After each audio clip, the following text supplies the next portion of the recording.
Hey fellow chess learners, welcome to our channel Pawnception. Linares was not a tournament. It was a trial by fire. If you wanted to be taken seriously in the late 1990s, you didn't just have to win Linares, you had to survive it. World champions, challengers, assassins with bishops and knights instead of knives. Every round felt like a final. And in 1998, two of the most explosive minds in chess history sat across from each other.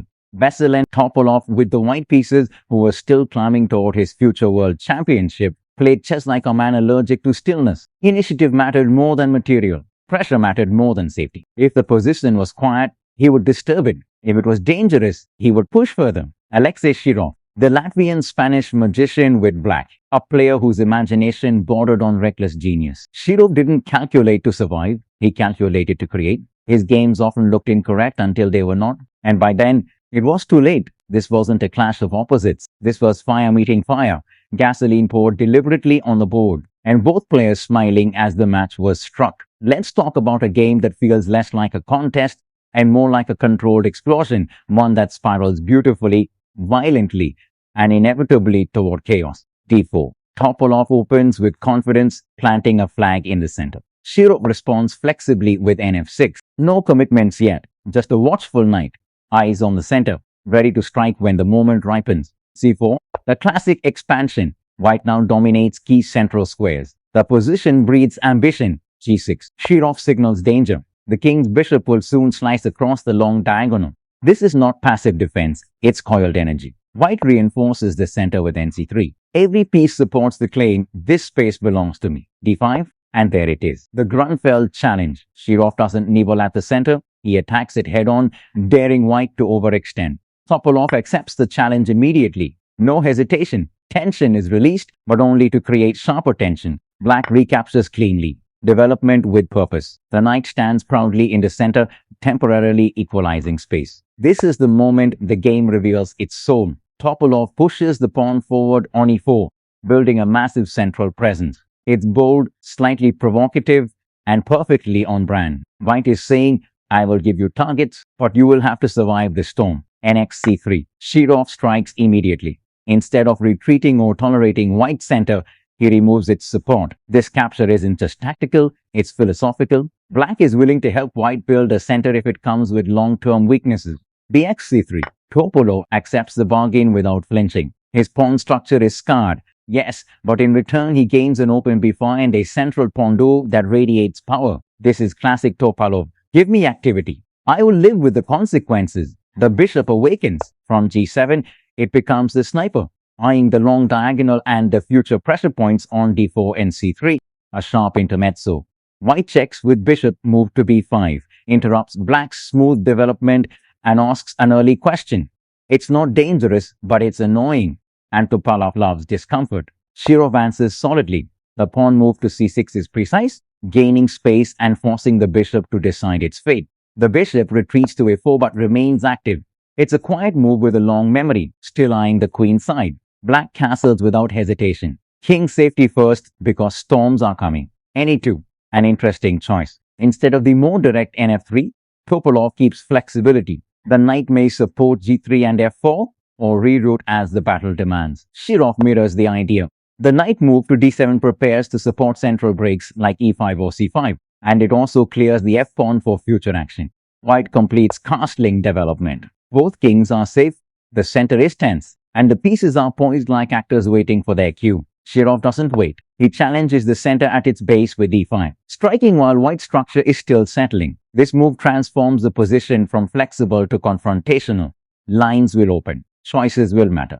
A very Topalov move, f3. It looks slow, even risky, but it has a clear purpose. Defend the e4 pawn and prepare a future f4 push. White is building a launch pad, not a shelter. Shirov reinforces e5 with qe7 and keeps options open. The queen steps into the game quietly, like a conductor lifting the baton.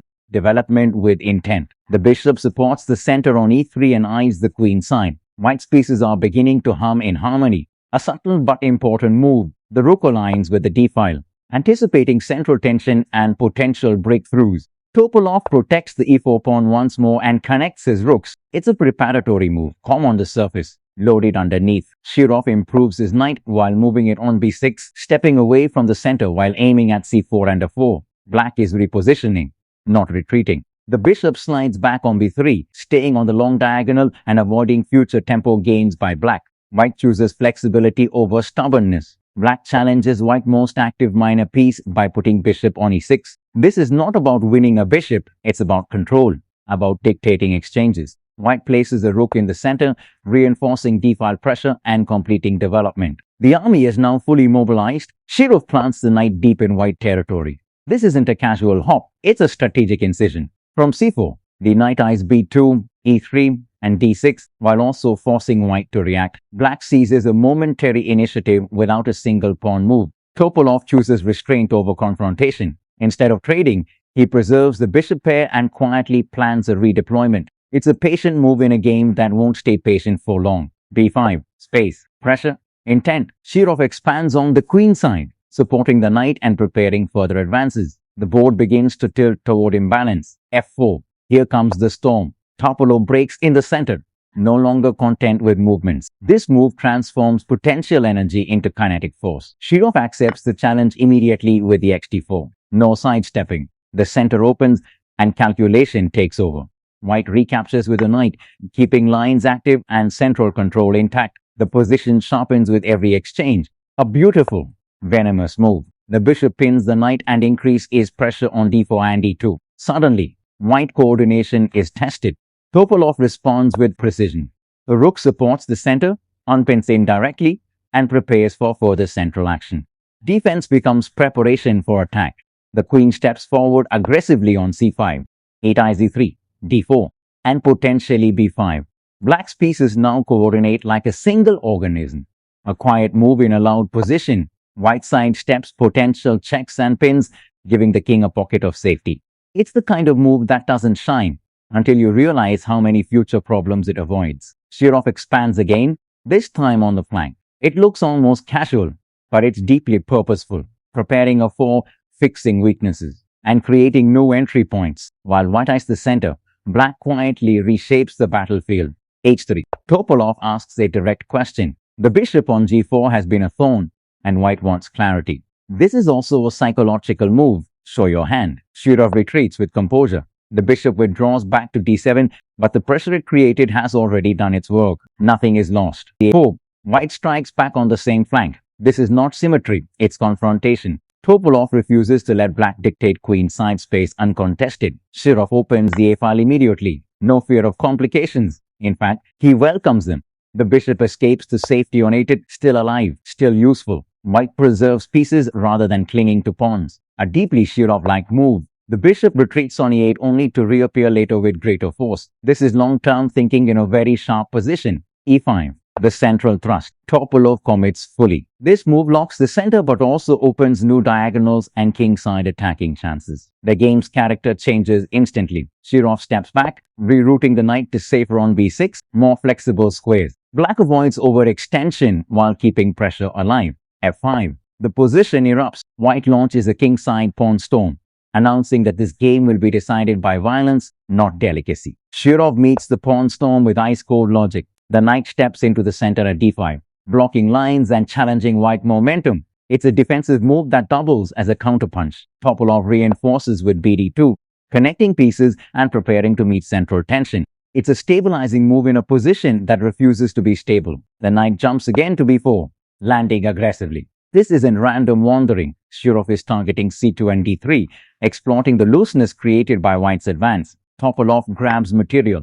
The queen takes the pawn on a4, a practical decision that also feels like a momentary distraction. In sharp positions, even small material gains come with invisible price tags. Shirov answers instantly. The knight captures on a2, hitting the rook and tearing into white back rank. Suddenly, the queen side explodes. White eliminates the intruder on a2. The knight is gone, but the damage has been done. Lines are open, and white queen has wandered far from the king. A powerful recapture. Shirov removes the central pawn and opens the position further. Black's pieces now breathe freely. Topalov presses forward on g6, opening the f-file and g-file. The attack is still alive, still dangerous. Shirov accepts the opening without panic. The h-file opens, but black trusts his piece coordination. A thematic attacking move. The bishop pins on g5, threatens and demands accuracy. White last wave crashes forward. This is the move that changes the story. Instead of retreating or shielding, Shirov steps into the fire. The rook walks onto d5, blocking lines, attacking the queen's influence, and stitching black's position together. It's audacious, counterintuitive, and profoundly accurate. On e3, Topalov tries to keep the attack breathing. The rook lifts, supporting potential kingside pressure and guarding key squares. White refuses to concede momentum. Shirov centralizes the queen on d6, coordinating defense and counterplay. Every black piece now speaks to every other. White regroups. The queen retreats on e2 to support the center and keep threats alive. But the initiative is beginning to thin. bd7, a quiet strengthening move. Shirov reinforces the rook, protects key diagonals, and calmly prepares for the next phase. This is where the attack starts to feel contained. Topalov breaks again. If the position is closing, he will tear it open himself. The c4 move challenge is black's central grip and seeks fresh lines. Shirov doesn't hesitate. He accepts the challenge, trading bishop for central control and clarity on d4. White recaptures on d5, briefly reopening hopes. Material shifts again, and the board remains sharp. And here comes the cold splash of mortar. The bishop strikes on e3, eliminating a key defender and simplifying into a position that favors black. White must recapture, but the transformation is complete. Shirov wastes no time. The rook slides into the open file, centralizing with authority. This isn't just development. It's a declaration that black now commands the board's spine. Topalov seeks counterplay when he moves queen to c3. The queen eyes e5 and h8, probing for tactical chances. The intent is clear. Create complications before the position hardens. A clean, confident capture. Shirov removes the central pawn on d5 and simplifies further. Each exchange drains white attacking potential. A last flicker of kingside pressure. The bishop moves to h6 points toward g7, reminding black that the king is still not invulnerable. e5, a superb multi-purpose move. The rook blocks defense and prepares to swing. Black's pieces continue to improve with machine-like efficiency. Topalov tries to keep tension alive, lifting the rook toward the king on f3. It's resourceful, but increasingly desperate. The queen steps into full command to c5. Checks, threats, and control all flow from this square. Black now dictates the rhythm. White retreats again, searching for stability. The queen's journey tells the story, from attack to defense. bf5, a finishing touch to this phase. The bishop activates, covering key squares and preparing for the endgame. Black's position is now not just safe, it's superior. e3, white consolidates, but the posture has changed completely. This is no longer an attack, it's resistance. Shirov closes the door with authority. f6 move extinguishes lingering king side threats and prepares the final simplification. It's not flashy, but it's final. Topalov chooses action over patience. He exchanges, hoping clarity might offer chances where complexity no longer does. Black recaptures cleanly. The queens remain, but the balance has tilted decisively. A spite check. White forces the king to acknowledge its presence one last time. Shirov responds with composure, offering a queen trade from a position of strength. Topalov accepts. There is no better alternative. The queens leave the board, and with them, White's hopes of a sudden turnaround. Bishop on d2. White activates a piece, preparing for the endgame grind. This is about survival now. a4. A powerful, quiet move. The passed pawn is born, and the queen side becomes black's highway to victory. White blocks and resists, placing the bishop in front of the advancing pawn on c3. Shirov brings his king into the game with kf7. In the endgame, the king is no longer a liability, it's a weapon. Black signals a long-term plan, not a rush. Topalov pushes the pawn to h4, creating luft and dreaming of counterplay on the king side. It's practical, but modest compared to black's central activity. The king marches confidently toward the center on e6. Shirov understands the geometry of endgames, central kings win games. White improves king safety on g1, but it's a step sideways rather than forward. bh3, the moment of magic, a subtle and venomous move. The bishop infiltrates, eyeing g2 and fixing weaknesses. Black's pieces coordinate effortlessly. White captures on h3, but this exchange comes at a cost. Pawn structure fractures and new weaknesses appear. The king advances again, now on f5, now aggressively placed. Black's monarch feels no fear, only opportunity. kf2. White tries to meet fire with fire, bringing the king closer to the action. Too late. k4. Shirov steps deeper into enemy territory. This is domination through geometry and timing. Topalov snatches a pawn on f6, hoping for material relief or drawing chances. Shirov doesn't hesitate. The passed pawn advances, cutting the board into and opening new paths for the king. This pawn is no longer just material, it's a battering ram. Topalov places the bishop actively on e7, trying to block and provoke inaccuracies. It's a defensive stance with a hint of hope. The king keeps marching to d3. Black's monarch now stands deep in white territory, coordinating perfectly with the pawn. White shifts again with bc5, trying to keep the pawn under surveillance and restrict the king. kc4. Shirov sidesteps calmly, maintaining pressure while avoiding any tricks. The king's movement feels effortless, almost casual. b7. A repetition attempt, or at least a plea for stability.